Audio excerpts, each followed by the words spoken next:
This is HOA consequences. The envelope date did not match the story. Stop arguing, I am enforcing the rules. Jennifer Gray held a 3-ring binder above her head and screamed that my notes were intimidation. Her face was red. Her voice cracked on the last word. I stood on my driveway, holding my phone chest high with the camera pointed at her. She noticed and froze mid-sentence. I work the mailroom at a corporate office in Worcester, Massachusetts. I keep things sorted. I hate chaos. 3 weeks ago, the Briarstone Homeowners Association sent me a violation notice for parking a work van on my property. The notice said I had 72 hours to remove it, or face daily fines starting at $50. I do not own a work van. I drive a sedan. The notice had my address, but the description did not match anything in my driveway. I called the management company. They said Jennifer was the architectural committee chair, and she filed the complaint. I went to her house that afternoon. She opened the door holding a clipboard and cut me off before I could finish my first sentence. "If you make me repeat myself, it gets more expensive," she said. I told her I do not have a van. She flipped a page on her clipboard and said the complaint was logged and the clock was running. She shut the door. I walked back to my house and found my younger brother sitting on the porch. He has a spinal injury and I take care of him full time. The violation was nonsense, but the threat was not. If the HOA started towing vehicles or escalating fines, it would be a crisis for us. We share one car. I emailed Jennifer a photo of my driveway with a timestamp. No van. She replied 2 hours later with a single line. The complaint stands pending architectural review. I asked what review. She did not respond. I went to the Briarstone community website and tried to download the covenant rules. The link was broken. I called the management company again and asked for a copy. They said they would mail it. It never arrived. The 72-hour deadline passed. A new notice appeared on my door the next morning. It said I owed $50 and the fine would increase to $100 if I did not pay within 5 business days. I took a photo and knocked on my neighbor Marcus's door. He opened it holding a coffee mug and sighed when he saw the notice. "She did this to the Johnsons last year," Marcus said. "Different complaint. Same process. They moved out." I asked what he meant. He went inside and came back with a folder. Inside were 3 printed emails and a scanned copy of an old violation notice. The notice was for the Johnsons. It was dated 11 months ago. The format was identical to mine. Same font. Same spacing, same 72-hour window. Marcus said the Johnsons fought it for 2 months and then gave up. Jennifer kept escalating. Fines, liens, threats of foreclosure. They sold the house and left. "I can fine you daily until you give up and you cry," Jennifer told them in a meeting. Marcus was there. He heard it. I held the folder and stared at the old notice. The spacing was too precise. The margins matched mine down to the millimeter. I went home and opened both notices side by side on my laptop. The alignment was perfect. Same template. Same auto-generated reference number format. It looked like someone had taken the Johnson notice and changed the name and date, but forgot to randomize the formatting. I screenshot the comparison and saved it. That night I stayed up reading old HOA meeting minutes on the neighborhood message board. Most of the posts were locked or deleted, but I found fragments in a cached archive. A user named Prop M4Life posted a complaint about Briarstone 2 years ago. The HOA board claims the rules are clear, but will not show the page. That line stuck with me. I clicked through to Prop MGR4 Life's profile. The account was deleted. I searched the username on LinkedIn and found a match. Laura Chen, former property manager for a management firm that used to handle Briarstone. The firm was not listed anymore. I sent her a message asking if she remembered anything about covenant disputes at Briarstone. She replied within an hour. Yes. Jennifer Gray and the board fired us when we refused to backdate violation notices. We kept records. Do you need them? I said yes.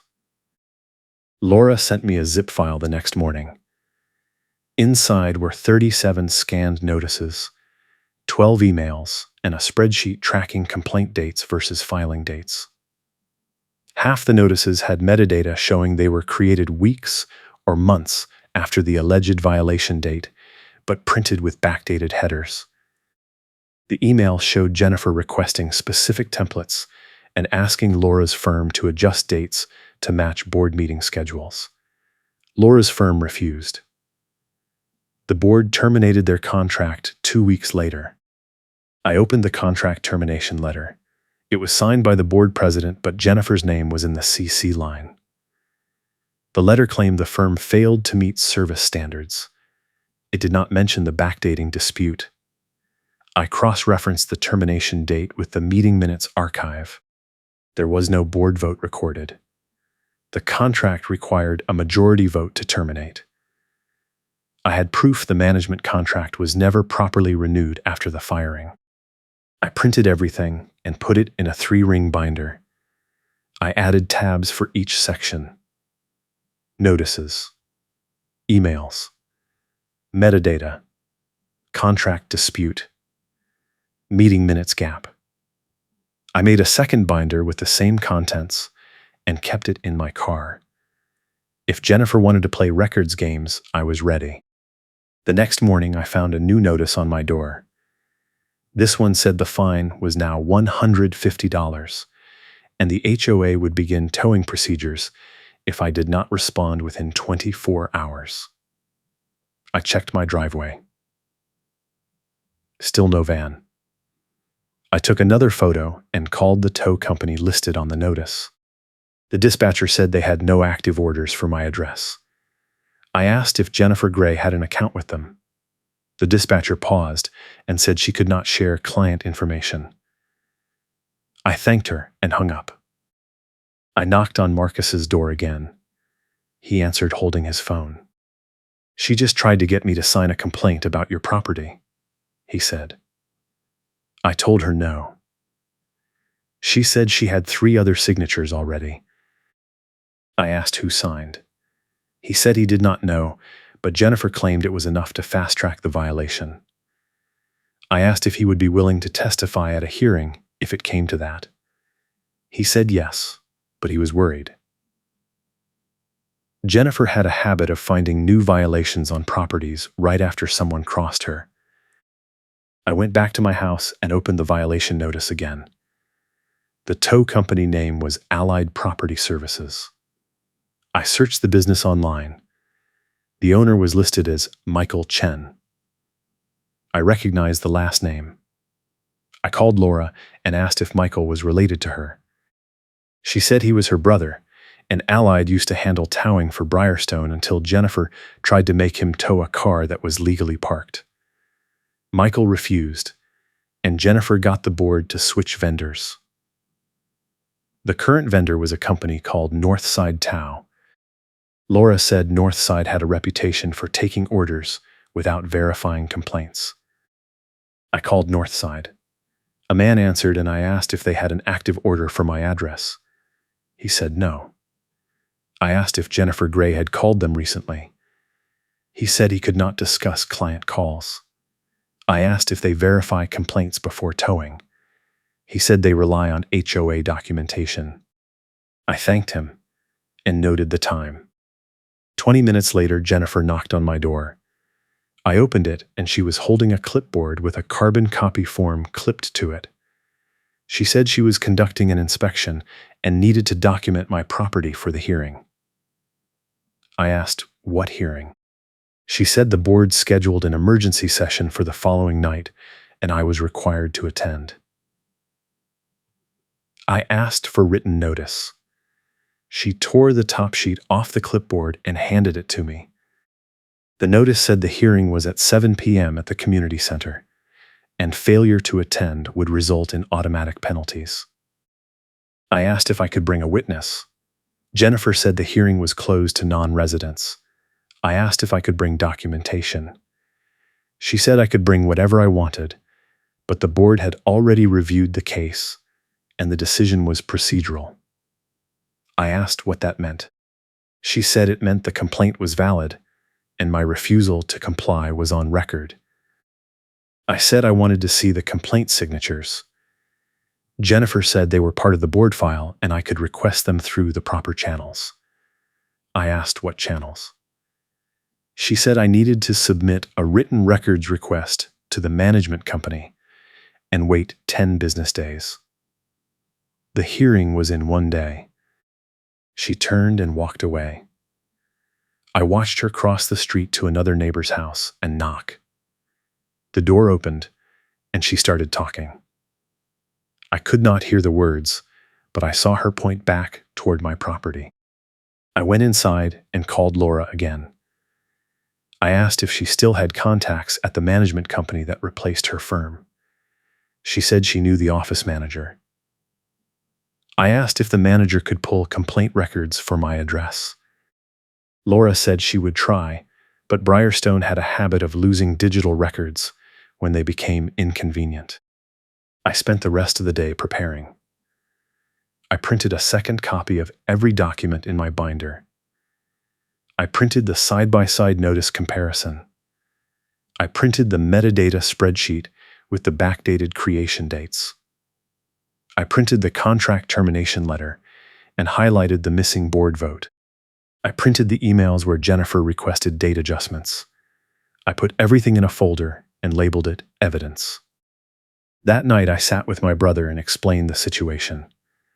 He asked what would happen if I lost the hearing. I said Jennifer could escalate the fines and possibly file a lien. If it went far enough, she could force a foreclosure. He asked if we would have to move. I said I would not let it get that far. I had proof. I just needed to get it in front of the right people. The next morning I woke up to Marcus banging on my door. I opened it, and he was holding his phone. He showed me a group text thread. Jennifer had messaged 8 neighbors asking them to attend the hearing as witnesses. The message said I was refusing to comply with community standards, and the board needed resident support to enforce the rules. 3 neighbors had already replied saying they would be there. Marcus said he was going too, but he was going to speak for me. I asked if anyone replied asking what the actual violation was. Marcus scrolled through the thread and shook his head. Jennifer had not specified. She just said it was a covenant issue, and the board had documentation. I thanked Marcus and went back inside. I checked my email. Laura had responded overnight. The office manager at the current management company confirmed there were no complaint signatures on file for my address. Jennifer had submitted the violation directly to the board without going through the proper intake process. The manager said it was against protocol, but the board had the authority to accept complaints from committee chairs without additional verification. I screenshot the email and added it to my folder. I now had proof that the complaint had no signatures. The template was reused from an old case, and the entire process bypassed the management company. I had proof the management contract was invalid. I had proof Jennifer had a history of backdating notices. I nodded like I was losing, because I wanted her to get comfortable. At 6:30 that evening, I drove to the Briarstone Community Center. The parking lot was half full. I saw Jennifer's car near the entrance. I parked at the far end and grabbed both binders. One for me, one for the room. I walked inside a meeting room. I walked inside and found the meeting room. 8 residents were already seated. Jennifer stood at the front near a folding table with a gavel and a stack of papers. She saw me and smiled. The board president, a man named Robert, sat at the table shuffling documents. 2 other board members sat beside him. I recognized one as the treasurer. The other was the secretary. Marcus walked in behind me and sat in the second row. Jennifer glanced at him, and her smile faded slightly. Robert called the meeting to order at 7 exactly. He said the board was convening an emergency hearing to address a covenant violation at my address. He said Jennifer had filed a formal complaint, and the board had reviewed the documentation. He asked Jennifer to present. Jennifer stood and opened her binder. She said I had been parking a commercial vehicle on my property in violation of Section 12 of the covenants. She said the vehicle had been observed multiple times over a 3-week period. She said I had been notified and given adequate time to comply. She said I refused, and the board needed to take action. I raised my hand. Robert said I would have a chance to respond. Jennifer continued. She said the violation was creating a precedent problem, and if the board did not enforce the rule, it would undermine the entire covenant system. She said 3 neighbors had signed the complaint, and she had photos. I asked to see the photos. Jennifer hesitated and then pulled a single printed page from her binder. She handed it to Robert. He looked at it and passed it to the other board members. I stood and walked to the table. Robert handed me the page. It was a photo of a white van parked on a driveway. The photo was cropped and low resolution. I could not see a house number or any identifying features. I held it up so Marcus could see. "Is this my driveway?" I asked. Jennifer said it was taken from the street and the angle made the house number hard to see, but it was definitely my property. I pulled out my phone and opened my photo gallery. I held up a photo of my driveway taken the same week. No van. I asked Jennifer to explain the discrepancy. She said I must have moved the van after the photo was taken. I asked when the photo was taken. She said it was taken 3 weeks ago. I asked for the metadata. She said she did not have it. Robert cleared his throat and said the board could not make a ruling based on conflicting photos.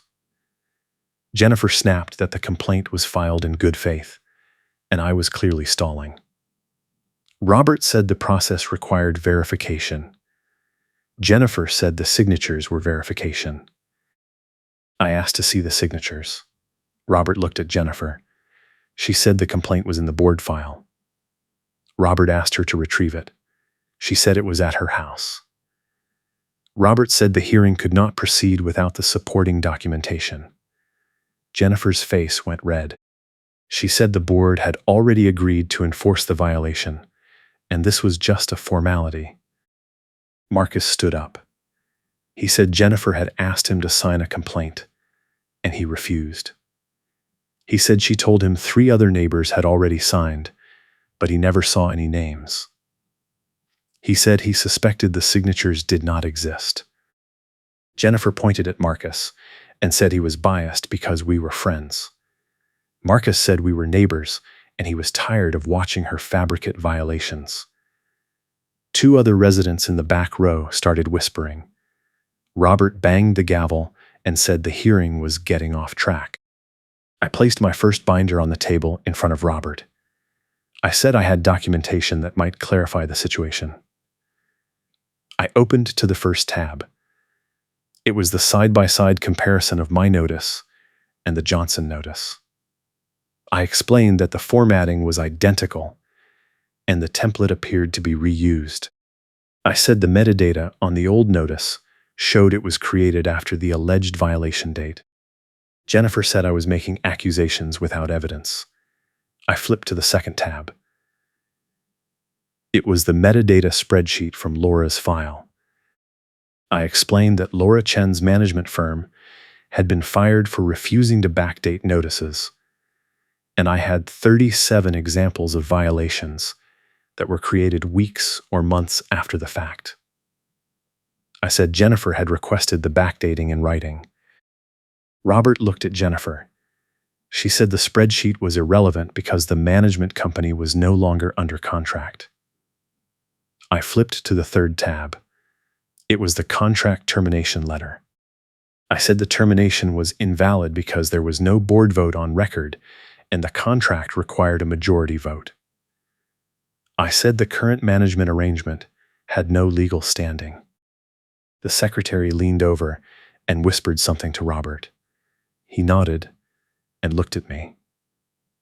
He asked if I had proof of the missing vote.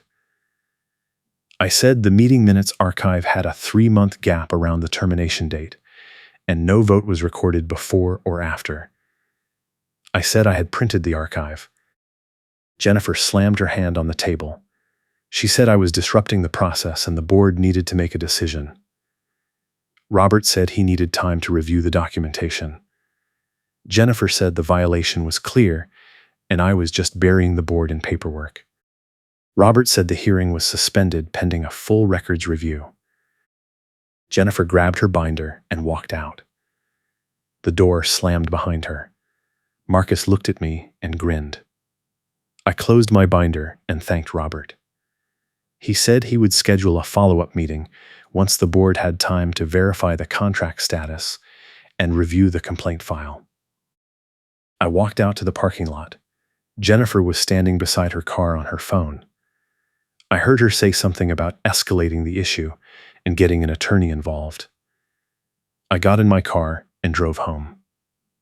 I felt good, but I knew it was not over. Jennifer was not the type to back down. The next morning, I found a new notice on my door. This one was printed on Briarstone letterhead and signed by Robert. It said the emergency hearing was suspended and all penalties were on hold pending review. It said I did not need to take any action. I took a photo and texted it to Marcus. He replied with a thumbs up. 2 days later, Laura called me. She said her office manager contact had been asked to pull all records related to Briarstone covenant enforcement. The current management company was conducting an internal audit. Laura said the audit was triggered by my evidence and the missing board vote.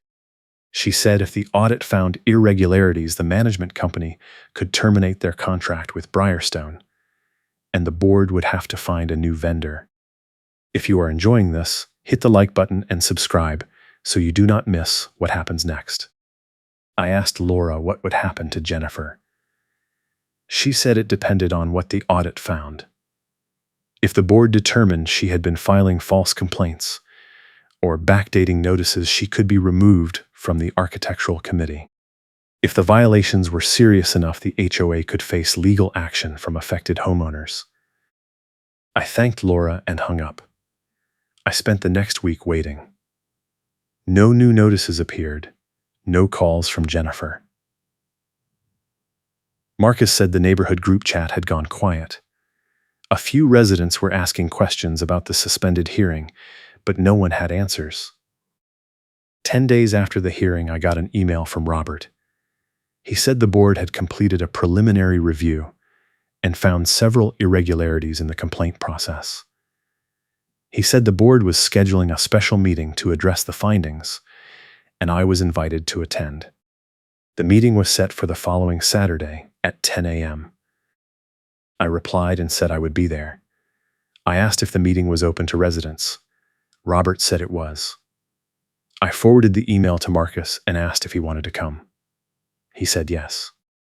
Saturday morning, I woke up early and printed a third copy of my evidence binder. I wanted one for the board, one for me, and one in case anyone asked questions.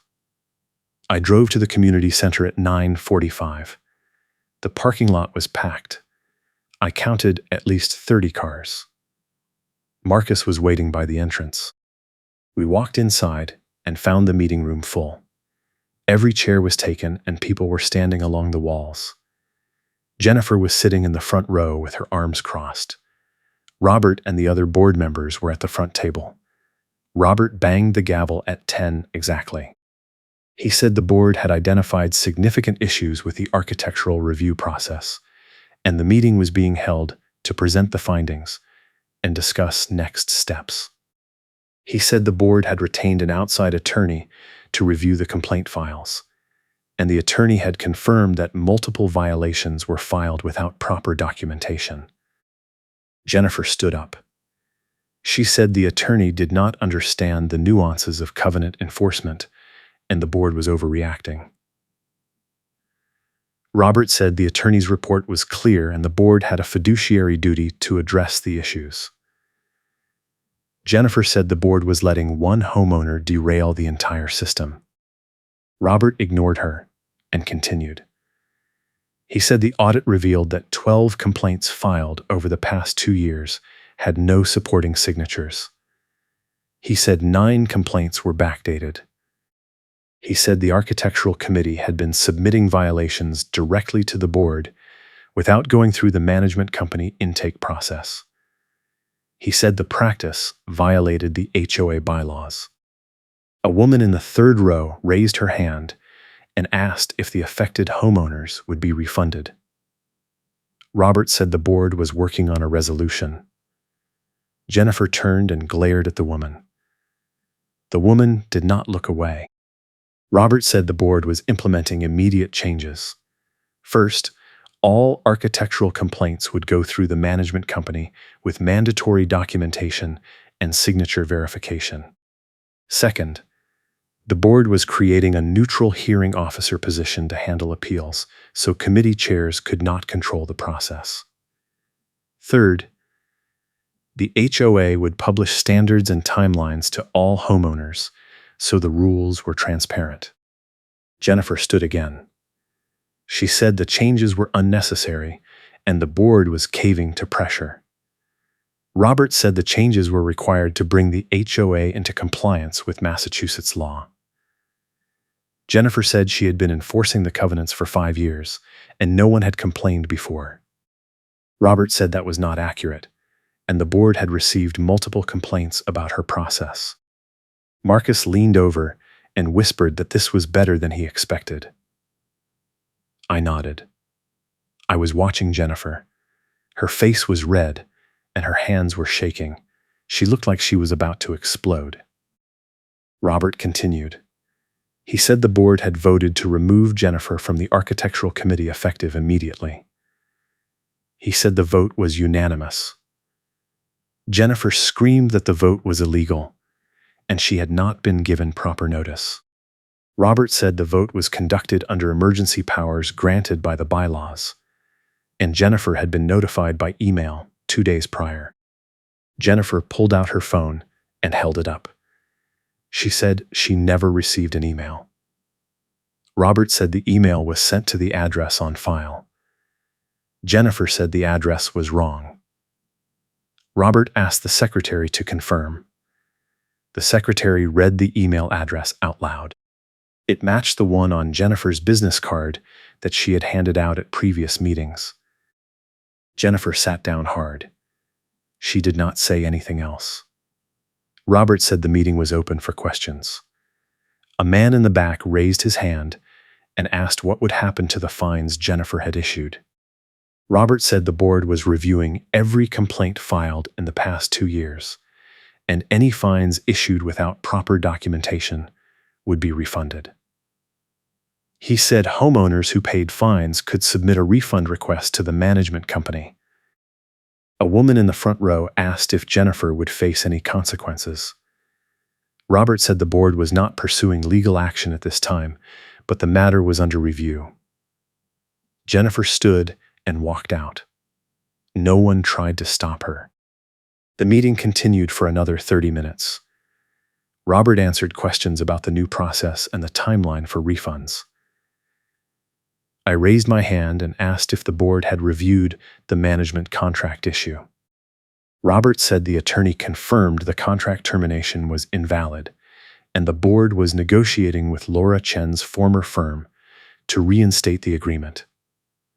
He said the current management company had agreed to stay on during the transition.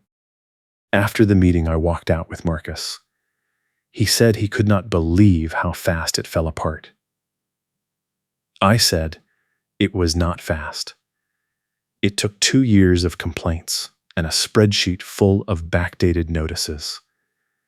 Marcus said he meant for Jennifer. One hearing, and she was done. We stood in the parking lot talking. A few other residents came over and thanked me for pushing back. One woman said Jennifer had tried to fine her for a mailbox color violation 3 months ago, and she paid $200 because she did not know how to fight it. She said she was going to request a refund. I drove home and parked in my driveway. My brother was sitting on the porch. He asked how it went. I told him about the meeting and the board vote. He asked if it was over. I said mostly. There was still the management contract issue and the refund process, but Jennifer was off the committee and could not file complaints anymore.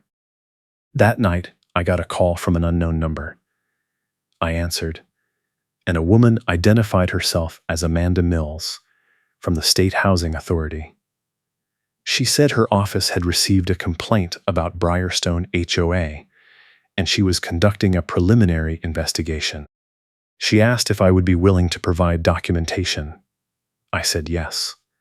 She said she would email me a records request form, and I could send everything digitally. I asked what the complaint was about.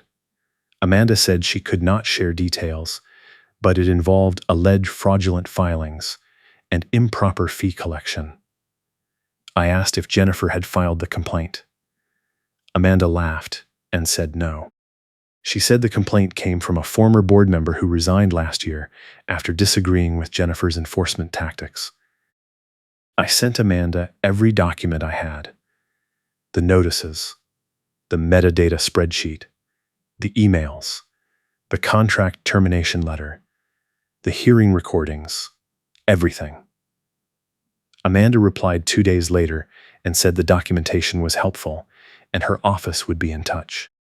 3 weeks later, the state issued a formal notice to Briarstone HOA requiring the board to adopt a standardized complaint process and implement third-party oversight for architectural reviews. The notice said failure to comply within 60 days would result in fines and potential dissolution of the board's enforcement powers. Robert called me the day the notice arrived. He said the board was meeting with an attorney to draft the new policies, and he wanted to make sure the process addressed the issues I had raised. I said the most important thing was transparency. If homeowners could see the complaint process and the rules up front, most of the problems would disappear. Robert agreed. The new policies were published 4 weeks later. Every homeowner received a printed copy in the mail. The packet included a complaint form, a signature verification checklist, a timeline chart, and a list of architectural standards with photos. The HOA set up a neutral hearing officer position and hired a retired attorney to handle appeals. The hearing officer had no ties to the board and could overrule committee decisions. Marcus told me Jennifer tried to file a lawsuit against the board claiming wrongful removal. Her attorney withdrew after reviewing the evidence. Jennifer moved out of Briarstone 2 months later. Her house sold fast. The new owners were quiet and kept to themselves. The woman who paid the mailbox fine got her refund. So did 4 other homeowners. The board issued a public apology for the enforcement issues and promised to follow the new process going forward. Robert stepped down as president at the next election, but stayed on the board. A younger resident took over, and the board started holding open meetings every month. I kept my evidence binder in my office. Every now and then, someone in the neighborhood would ask me about the case, and I would walk them through the documents. Most people were shocked at how organized the fraud was. A few people asked if I was worried about retaliation. I said no. The oversight was in place, and the old system was gone. Laura's firm was reinstated as the management company. She called me when the contract was signed and thanked me for reopening the case. She said her firm had lost 3 other HOA contracts after the Briarstone firing, and the reinstatement helped rebuild their reputation. She said if I ever needed property management help to call her first. I ran into the woman who asked about consequences at the grocery store a few months later. She said the neighborhood felt different. People were not afraid to ask questions or push back on board decisions. She said the new hearing officer had already overturned 2 violations because the complaints did not meet the documentation standards. She said it felt like the HOA was finally working the way it was supposed to. I still see Marcus every week. We drink coffee on his porch and talk about the neighborhood. He said Jennifer's replacement on the architectural committee was a retired teacher who actually read the bylaws before filing complaints. He said the committee had not issued a single violation in 3 months because most of the problems were resolved with a conversation. My brother asked me once if I regretted not just paying the fine and moving on. I said no. It was not about the money. It was about stopping someone who had been running the same scam for years. If I had paid the fine, she would have kept doing it to the next person and the next. Someone had to reopen the case and connect the dots. The stopwatch and ruler routine Jennifer used to measure grass height at inspections became a running joke in the neighborhood. At the first open board meeting after the policy changes, someone brought a stopwatch and a ruler as props and set them on the table during public comment. The room laughed. Even Robert smiled. Jennifer's bluff about the 3 complaint signatures got read out loud during the meeting when Robert presented the audit findings. The room went silent, and then someone in the back said they always knew the signatures were fake. A few others nodded. It was the moment everyone realized the system had been broken for years, and no one had been willing to say it. The HOA must publish standards and timelines to all homeowners now. It is in the bylaws. The board cannot issue a violation without showing which rule was broken and giving the homeowner a clear timeline to respond. The neutral hearing officer assigned to handle appeals has the power to dismiss any complaint that does not meet the documentation requirements. Karen cannot control appeals anymore because she is not on any committee. The system works now because it has to. I still have the 3-ring binder Jennifer held when she screamed at me that morning.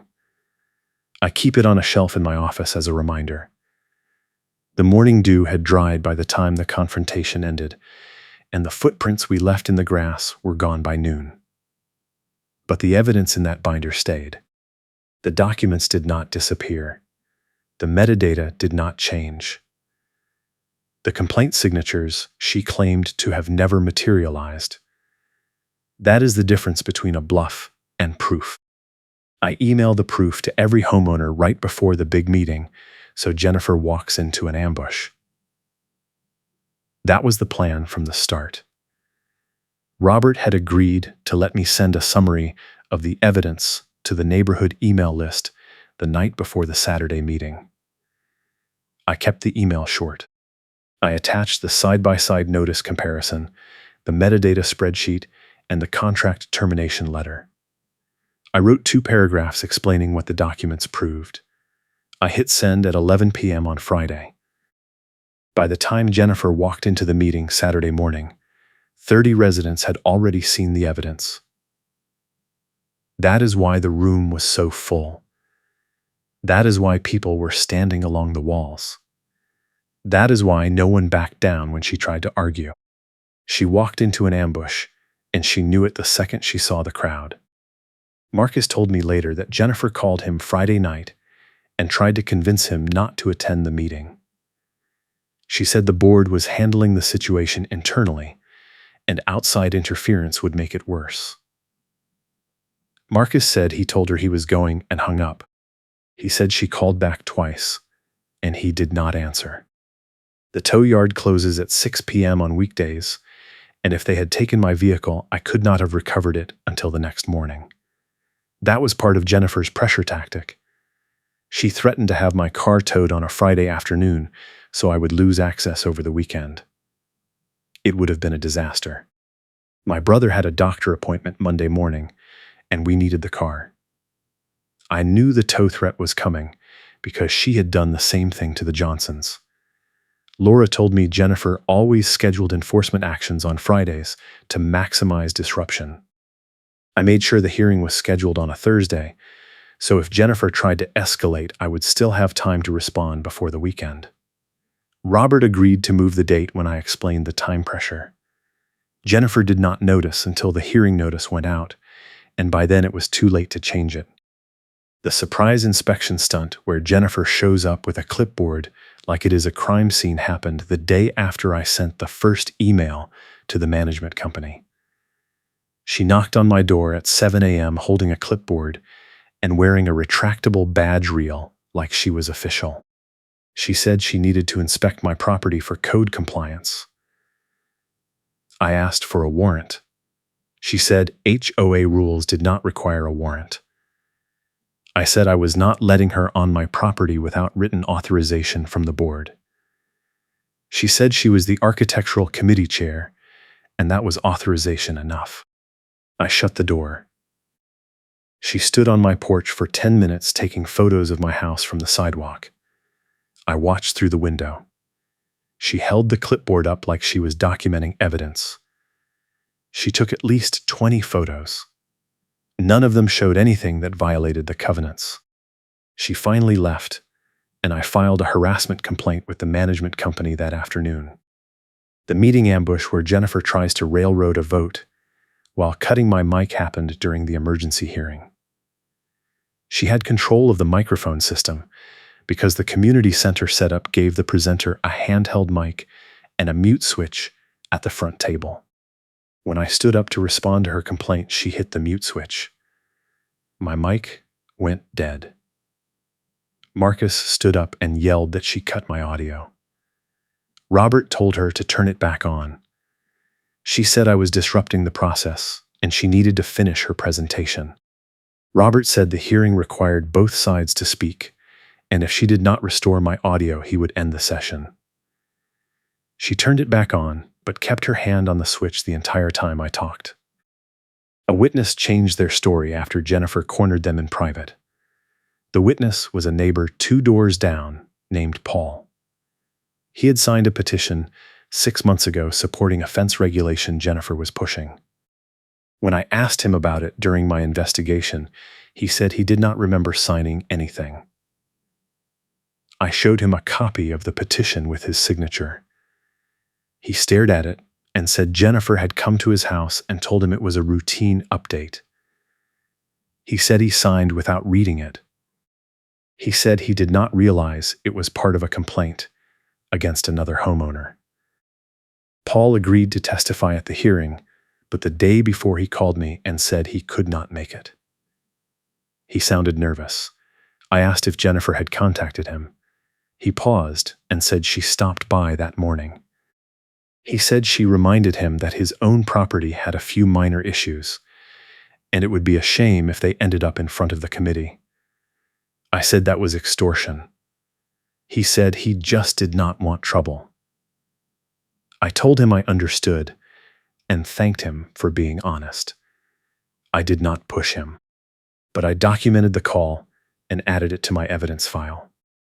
The tow truck cab window scene where Jennifer yells through the glass while dispatch is on speaker happened 3 days after the emergency hearing was suspended. A Northside tow truck pulled up to my house at 8 a.m. I was drinking coffee on the porch. The driver got out and walked toward my driveway. I asked what he was doing. He said he had an order to tow a vehicle. I asked which vehicle. He said a white sedan. I said, that is my car and there is no violation. He said his dispatch got a call from the HOA. I pulled out my phone and called Northside. I put it on speaker. The dispatcher answered and I asked if there was an active tow order for my address. She said yes. I asked who authorized it. She said the HOA Architectural Committee chair. I asked if she verified the complaint. She said the committee chair provided documentation. I asked, what documentation? She said a signed violation notice. I told her the notice was fraudulent and the HOA had suspended all enforcement pending an audit. She said she would need confirmation from the board. Jennifer pulled up in her car while I was on the phone. She got out and walked over. She started yelling through the driver's side window of the tow truck that I was stalling, and the driver needed to hook the car immediately. The driver looked at me and then at Jennifer. I held up my phone so he could hear the dispatcher. The dispatcher said she was putting the order on hold until she received written confirmation from the board president. Jennifer screamed that she was the committee chair and her authority was final. The dispatcher said company policy required board-level authorization for disputed tows. Jennifer said she would file a complaint. The dispatcher hung up. The driver got back in his truck and left. Jennifer stood in my driveway yelling that I was interfering with HOA enforcement and she would file a restraining order. I told her to leave my property. She said the driveway was common area. I said it was not, and if she did not leave, I would call the police. She finally got in her car and drove away. I called Robert and told him what happened. He said he would send a formal notice to Northside, canceling all pending tow orders. He did. I got a copy by email an hour later. A driveway stakeout scene where I catch Jennifer photographing my property, and she pretends it is routine happened 2 weeks before the emergency hearing. I came home from work at midnight and saw a car parked across the street with the interior light on. I recognized Jennifer's car. I pulled into my driveway and turned off my engine. I sat in the dark and watched. Jennifer got out of her car holding a phone. She walked to the edge of my driveway and took photos of my house. She took photos of my car. She took photos of my mailbox. She spent 10 minutes documenting everything. I got out of my car and walked toward her. She saw me and put her phone in her pocket. I asked what she was doing. She said she was conducting a routine neighborhood inspection. I asked why she was inspecting my property at midnight. She said the covenants did not specify inspection hours. I said photographing private property without permission was harassment. She said the photos were for HOA records and I could file a complaint if I had an issue. I said I would. She got in her car and drove away. I went inside and downloaded the doorbell camera footage. It showed Jennifer arriving at 11:45 p.m. and leaving at 12:15 a.m. I saved the video and added it to my evidence file. The next morning, I filed a harassment complaint with the management company. They said they would forward it to the board. Nothing happened. 2 weeks later, Jennifer filed the van violation, and the whole thing escalated. A neighbor testimony scene where someone stands up and admits Jennifer pressured them to sign a complaint happened during the Saturday board meeting. A woman named Diane raised her hand during the public comment section. Robert called on her and she stood. She said she wanted to apologize. She said Jennifer had come to her house 3 months ago and asked her to sign a petition about parking enforcement. Diane said she signed because Jennifer told her it was just a survey to gauge resident interest. Diane said she found out later the petition was used as supporting documentation for a violation filed against another homeowner. Diane said she felt terrible and wanted the board to know she never intended to file a complaint. She said Jennifer had not explained what the petition was for, and she would not have signed if she knew. Diane said she suspected other residents had been misled the same way. 2 other residents stood up after Diane finished. They said similar things. Jennifer had collected their signatures under false pretenses. One man said Jennifer told him the form was for a neighborhood newsletter mailing list. Another woman said Jennifer told her it was a fire safety compliance survey. Neither of them realized their signatures were being used for architectural complaints. Robert asked Jennifer if she wanted to respond. Jennifer said the residents were confused, and the forms clearly stated they were for covenant enforcement purposes. Diane held up a copy of the form she signed. She said there was no mention of enforcement. The form had a header that said Briarstone Community Survey, with no other readable text. Robert asked Jennifer to provide copies of the original forms. Jennifer said they were at her house. Robert said the board would review them and contact the affected residents. Jennifer never provided the forms. A week later, Robert sent an email to the neighborhood saying the board had determined the signature collection process violated HOA bylaws, and all complaints relying on those signatures were dismissed. The board adopts an evidence-first rule, and Jennifer's old tactics stop working overnight. That is the outcome. It happened 6 weeks after the Saturday meeting. The new policies required every complaint to include photographs, timestamps, witness signatures, and a reference to the specific covenant section being violated. The architectural committee could not submit a complaint without all 4 elements. The management company would not process incomplete complaints. The neutral hearing officer could dismiss any complaint that did not meet the standard. Jennifer tried to file one more complaint after the new rules went into effect.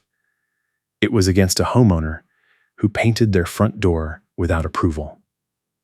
Jennifer submitted a complaint with a photo, but no timestamps and no witness signatures. The management company rejected it. Jennifer appealed to the board. The board upheld the rejection. Jennifer demanded a hearing.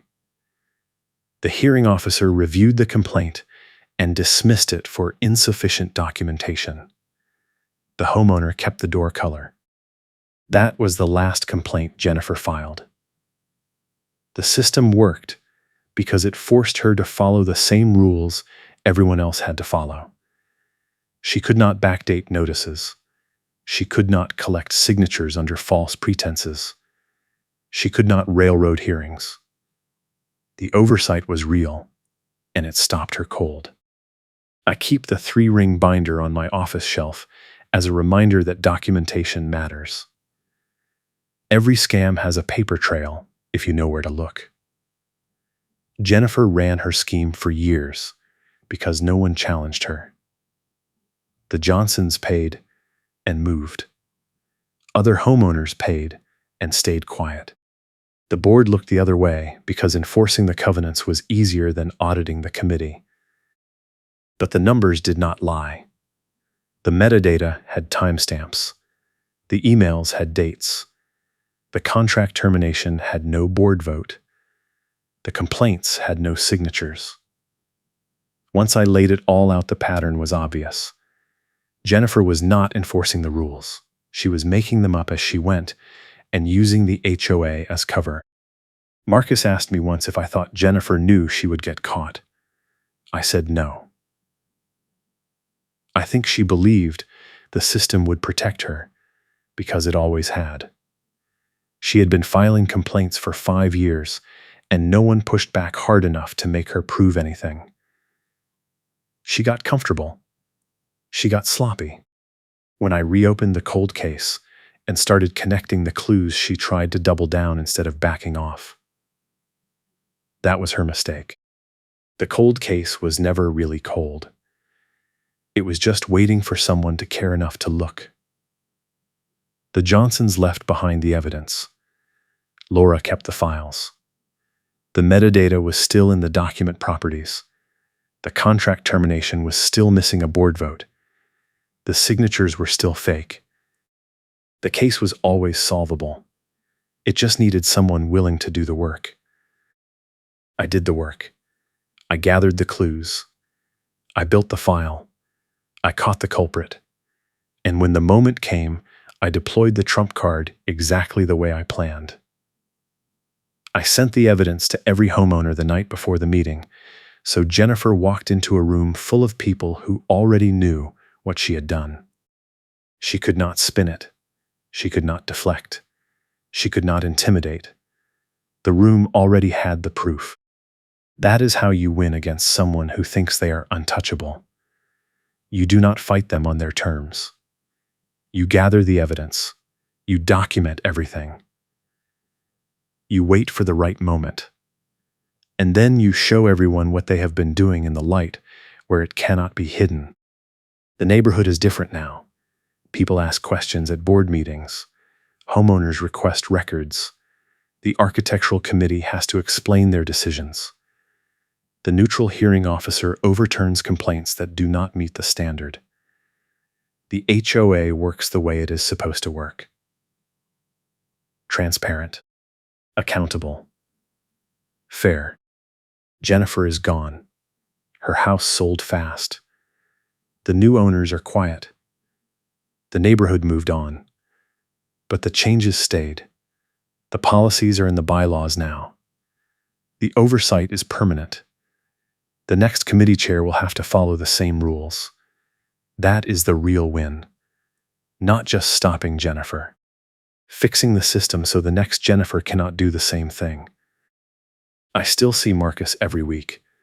We drink coffee and talk about the neighborhood.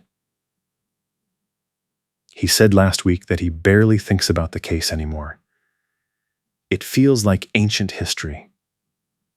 I said it was only 8 months ago.